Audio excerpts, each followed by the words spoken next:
Vous êtes toujours dans votre émission, vous êtes formidable. Et soit je te présente Aurélie qui est préparatrice cérébrale. Elle nous parle du cerveau et de la ménopause ce matin. Exactement. Alors j'allais faire une petite introduction, mais du coup tu as Pardon. annoncé le sujet.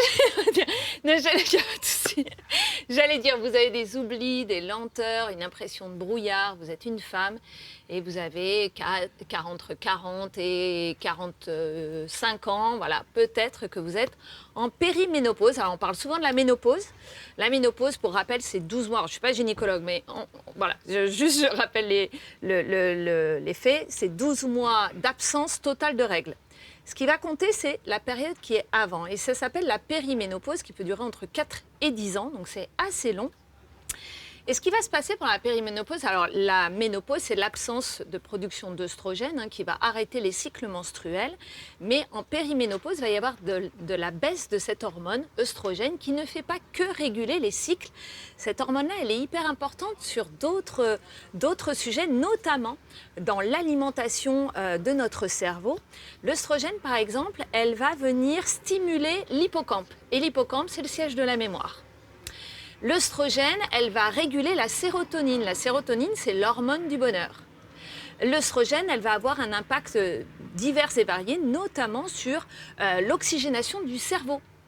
Donc en fait, quand on a des baisses d'œstrogène de 4 à 10 ans avant la ménopause, on ne sait pas quand est-ce qu'elle arrive, mais la moyenne d'âge, je crois que c'est 50 ans à peu près, ou 49 ans. 50 ans, je pense. Je crois même que c'est 51 ans. Eh bien, en fait, on a toute une période avant ça où on peut avoir des oublis, de la lenteur. On a l'impression que notre cerveau fonctionne moins bien. Et quand on est ménopausé, on a aussi ces... Ménopausé, on va aussi avoir ça, mais ça va commencer de 4 à 10 ans avant la ménopause.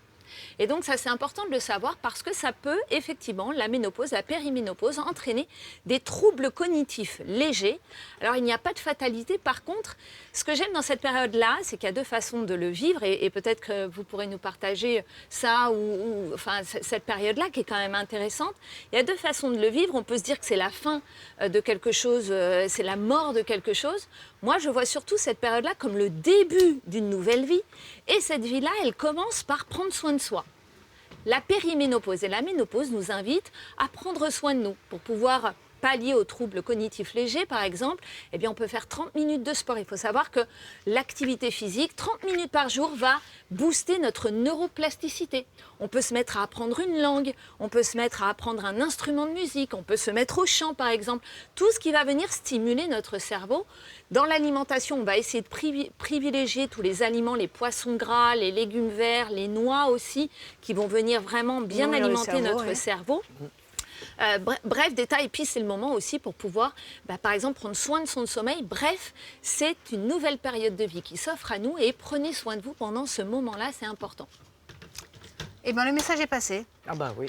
Eh bien, tu sais quoi, on va prendre soin de nous, on va retourner sur le canapé et on va parler, on va chanter, on va parler du spectacle. On y va. Merci Aurélie. Merci beaucoup. Saturdays for me, days for me,